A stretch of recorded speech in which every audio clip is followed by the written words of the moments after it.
¿Qué tal, jóvenes y señoritas? ¿Cómo están? El día de hoy vamos a trabajar el tema número 17 del curso de Desarrollo Personal, Ciudadanía y Cívica.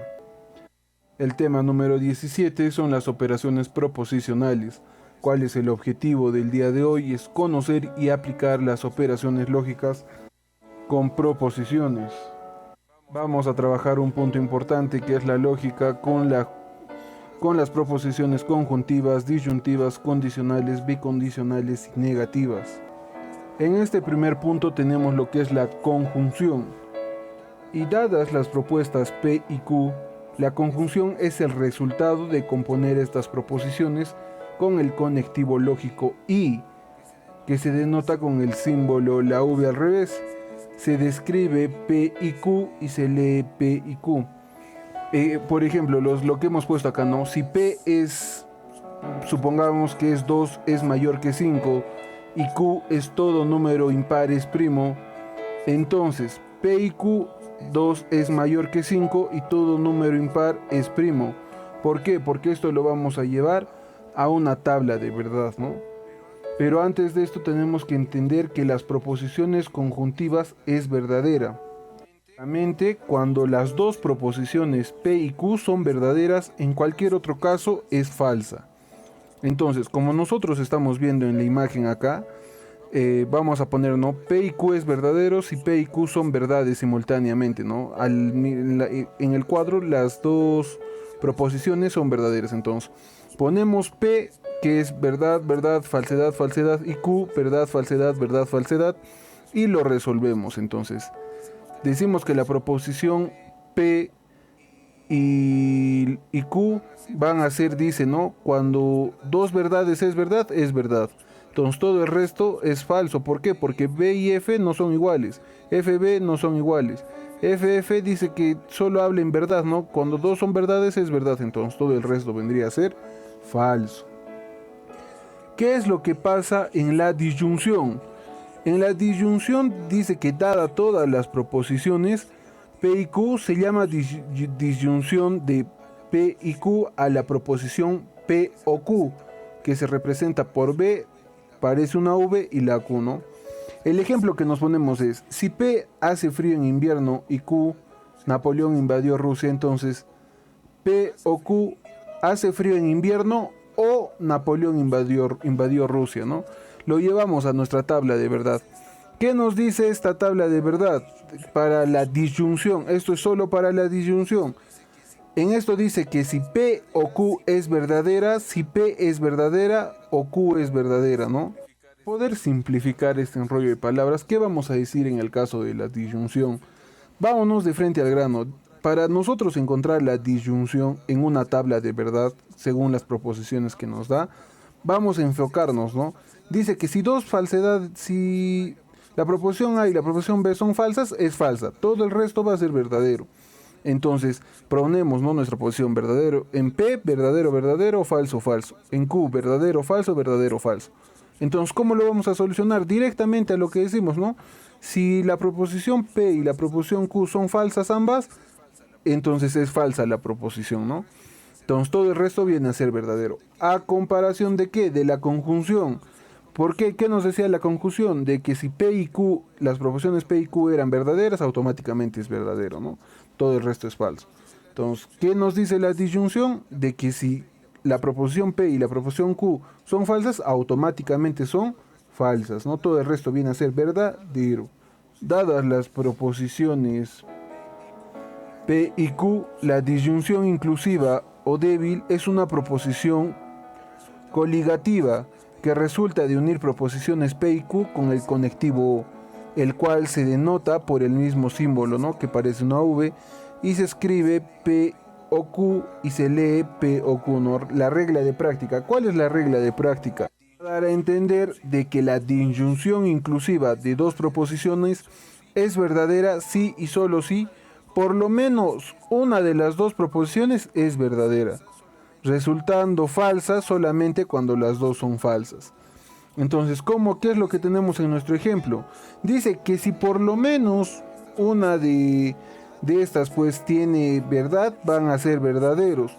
Y si ambos son falsos, va a ser falso, ¿no? Entonces verificamos aquí nuestro ejemplo, mira. Dice que si por lo menos una es verdadera, va a ser verdadera, ¿no? Pero si ambas son falsas, es falsa. Entonces verificamos, ponemos proposición P, verdadero, verdadero, falso, falso. Proposición Q, verdadero, falso, verdadero, falso. Entonces, ¿qué es lo que dice? Si dice por lo menos hay una verdad, es verdadero. En el caso que ambos sean falsos, es falso. Entonces, solo los últimos, ¿no? Mira, son dos falsedades, entonces va a ser falso. El resto va a ser verdadero, ¿no? ¿Por qué? Porque por lo menos tienen una verdad. Entonces, eso es en la disyunción inclusiva. ¿A comparación de qué? De la disyunción exclusiva, ¿no? ¿Qué va a ser? Dice que en la disyunción exclusiva, en este caso la letra O suele usarse en el sentido excluyente, en cuyo caso la conectiva proposicional se simboliza por una V volteada con un guión, ¿no? Se llama disyunción exclusiva o parece un triángulo, ¿no? Se llama disyunción exclusiva o fuerte, se escribe P o Q y se lee P o Q, pero no en ambos, pues no se da exactamente en las dos alternativas. ¿Cómo es la regla de esta práctica, ¿no? De la disyunción exclusiva? La disyunción exclusiva de dos proposicionales es verdad si y solo si por lo menos una de las dos proposiciones es verdadera y no las dos. Por tanto, resulta falsa con otros casos, ¿no? Entonces, entendiendo esta proposición, vamos a ver nuestra tabla de verdad, donde dice, ¿no? Si dice por lo menos ambas proposiciones tienen igual valor, entonces van a ser falsos, ¿no? Entonces todo el resto va a ser verdadero. Entonces vemos nuestra posición P y Q, verdad es verdad, falso.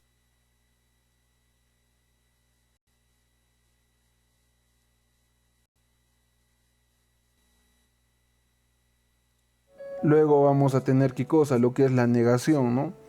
¿Qué nos va a decir en la negación? ¿Cuál es la regla? En la negación se nos dice, ¿no? Se denomina proposición negativa a la proposición afirmativa P, a otra que se denota por P, ¿no? Diferenciando eso. ¿Y cómo se lee? No P o no es cierto que P y cuya verdad o falsedad queda determinada por la siguiente tabla. Entonces, ¿qué decimos? En el ejemplo que tenemos aquí, decimos, no es cierto que Juan sea ingeniero y médico. Entonces, Juan es ingeniero o Juan es médico, las dos proposiciones, ¿no? En símbolos, ¿cómo sería? Lo que parece la apóstrofe de una ñ, vamos a decir, no es cierto que P sea Q, ¿no? Entonces, vamos a ver la tabla de negación de las proposiciones P y Q. Vamos a decir lo siguiente. Si vamos a decir que la proposición P es verdadera, entonces por entendimiento vamos a decir que la proposición Q es falsa. O si la proposición P es falsa, entonces por ende vamos a decir de que la proposición Q es verdadera, ¿no? Entonces con ese término de referencias que nosotros vamos a poder desarrollar lo que es la negación. Posterior a esto vamos a encontrar lo que viene a ser la condicional o implicación. Vamos a decir que se llama condicional de P y Q a la proposición si P entonces Q y se representa por P entonces Q, ¿no? La flechita. P se llama antecedente y Q se llama consecuente del condicional P entonces Q. Vamos a poner el ejemplo. Si P 2, vamos a decir que 2 es un número primo y Q 5 es menor que 4, entonces P entonces Q, si 2 es un número primo, entonces 5 es menor que 4. Y nos vamos a nuestra tabla de verdad. ¿Y qué es lo que nos va a decir esta condicional en esta proposición condicional? Vamos a decir, ¿no? Una vez más recordando, dadas las proposiciones P y Q, se denomina proposiciones condicional o implicativa a la que resulta unir P y Q por el conectivo si entonces, ¿no? Entonces, ¿qué decimos? Si dice si dos verdades es verdad, es verdad. Y si dos falsedades es falso, es falso. Entonces, eso es lo que va a implicar lo que es la tabla de verdad en la condicional, ¿no? Entonces, veamos. Ponemos la proposición P, que es verdad, verdad, falsedad, falsedad, y la proposición Q, que es verdad, falsedad, verdad, falsedad. ¿Qué nos dice esta condicional? De que si ambos para resumir, son verdades, va a ser verdad. Y si ambos los dos son falsedades, la proposición va a ser falsa, ¿no? Eso es lo que nosotros vamos a entender por la condicional entonces, ¿no? Ahora, ¿qué vamos a entender por la bicondicional? Se dice que es bicondicional cuando dos proposiciones P y Q, a la proposición P sí y solo sí Q se representa por la flecha con ambas direcciones, ¿no? Entonces, ¿cuál es el ejemplo que estamos considerando? La proposición P es Juan ingresa a la universidad y la proposición Q es Juan estudia mucho. Entonces, ¿qué es P entonces Q? Juan ingresa a la universidad sí y solo sí estudia mucho, ¿no? Entonces vamos a utilizar la palabra sí y solo sí. ¿Cómo nosotros vamos a entender también esto, no? Cuando dos verdades es verdad, vamos a decir que la bicondicional va a ser verdadera, ¿no? Y si en ambos son falsas, la bicondicional también va a ser falsa. Entonces, ¿cómo vamos a entender esto? Con el ejemplo que hemos puesto. Juan ingresará a la universidad si y solo si estudia mucho. Ese sería dos verdades, ¿no? Pero si los dos fueran falsos, ¿cómo sería? Juan, no ingresa a la universidad porque no estudió mucho. Entonces, ambos son falsos, entonces la proposición va a ser falsa, ¿no? Con este tema y con estas proposicionales, con los tipos de proposiciones que hay, estamos culminando el tema número 17 del curso de Desarrollo Personal, Ciudadanía y Cívica. Nos vemos en una siguiente.